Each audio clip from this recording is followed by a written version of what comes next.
حدیث ہے نبی پاک صلی اللہ تعالی علیہ وسلم کی چچی جناب ام فضل صبح صبح گھبرائی حضور کی بارگاہ میں آئیں، عرض کی یا رسول اللہ صلی اللہ علیہ وسلم آج میں نے عجیب خواب دیکھا ہے، میں ڈر گئی ہوں۔ حضور نے فرمایا چچی کیا دیکھا؟ عرض کی حضور میں نے دیکھا ہے کہ آپ کے وجود کا گوشت کا ایک ٹکڑا کٹ کے میری جھولی میں آ گیا ہے۔ حضور یہ کیا ہے؟ تو محبوب خواب سن کے مسکرائے، فرمایا چچی یہ پریشانی والا خواب نہیں، یہ تو خوشی والا خواب ہے۔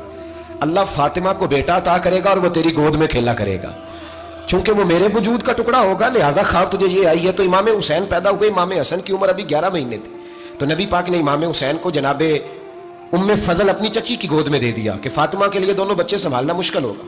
وہ خواب اس طرح پوری ہوئی۔ امام حسین سے حضور نے بڑا پیار کیا، بڑی محبت فرمائی نبی پاک سے۔ کچھ حدیثیں میں نے جمعے میں عرض کی تھیں، حضرت ابو ہریرہ رضی اللہ تعالیٰ عنہ کہتے ہیں یہ واحد بچہ تھا حضور کے گھرانے کا کہ میں نے دیکھا کہ نبی پاک صلی اللہ علیہ وسلم بیٹھے تھے تو یہ حضور سے کہہ رہے ہیں، نبی پاک سے کہ نانا جی اٹھ کے کھڑے ہو۔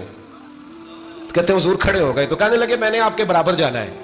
بچے جو مرضی ضد کر لیتے ہیں نا، قد چھوٹا تھا، عمر 7.5 سال تھی، کہنے لگے نانا میں نے برابر جانا ہے۔ تو نبی پاک صلی اللہ علیہ وسلم نے ہاتھ پکڑ لیے، فرمایا چل پھر ہو جا برابر۔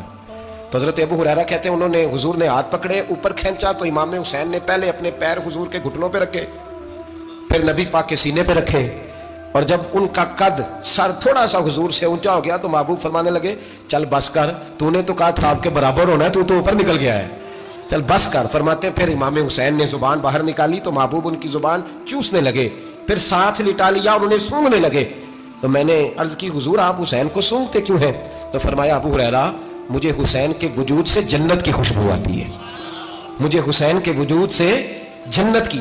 ایک دن حضور گزر رہے تھے، اصل اس طرح تھا کہ یہ نبی پاک کا حجرہ تھا، جن لوگوں کو اللہ نے مدینے کی زیارت کرائی ہے وہ جان سکتے ہیں، نبی پاک کا حجرہ تھا تو حضور کے حجرے کی اس جانب یعنی مسجد کی جو بالکل سیدھ ہے اس کی بیک میں سیدہ فاطمہ رہتی، تو حضور اکثر نہ نماز کے لیے جب نکلتے تو حضرت فاطمہ کے حجرے کے پاس سے ہو کر دوبارہ محراب میں جاتے، محبوب حجرے کے پاس سے گزرے تو امام حسین رو رہے تھے، تو حضرت فاطمہ نے کسی بات میں جھڑک دیا تو امام حسین رونے لگے، تو نبی پاک نماز کے لیے گئے تو واپس لوٹ آئے، اور واپس تشریف لا کے کہا فاطمہ حسین کو کیا ہوا؟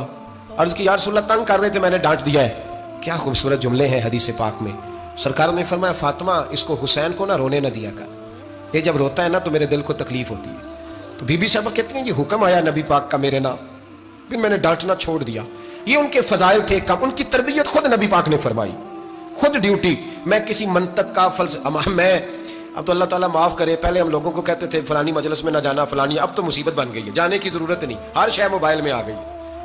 مجھے بھیجتے ہیں کہتے ہیں حضرت صاحب یہ ذرا سننا، یہ ذرا سننا، کل کراچی سے کچھ مہمان آ گئے اور بچوں نے وہ کلپ سنبھال کے یہ مولوی دیکھو کیا کہتا ہے۔ اب آیتیں پڑھی جا رہی ہیں قرآن پاک کی، اتنا ٹکڑا یہاں سے لیتے ہیں، اتنا ٹکڑا یہاں سے لیتے ہیں اور ملا کے پتہ نہیں کون سا مکسچر بنا رہے ہیں، کسی آیت کا ترجمہ نہیں، کوئی واضح حدیث نہیں، ایسے ہوا ہوگا پھر اس کو اس سے جوڑ لیں تو کیا بنتا ہے، اتنی جمع کر لیں۔ یہ کون سا دین ہے جو توڑ مروڑ کے بیان کر رہے ہیں؟ کون سا مذہب ہے؟ دین تو واضح کھلی کتاب ہے۔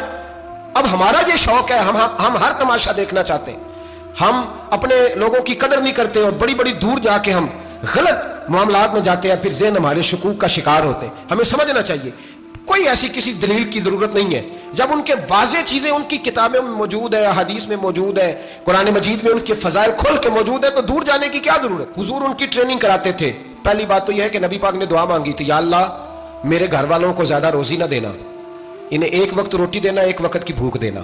یہ جو 10 دن کربلا میں انہیں ٹینشن نہیں نہ ہوئی، انہیں عادت تھی فاقہ کرنے کی، انہیں 3 دن وصلی روزے رکھنے کی عادت تھی، پہلی بات۔ دوسرا یہ کہ جہاد کی تربیت حضور خود کراتے تھے۔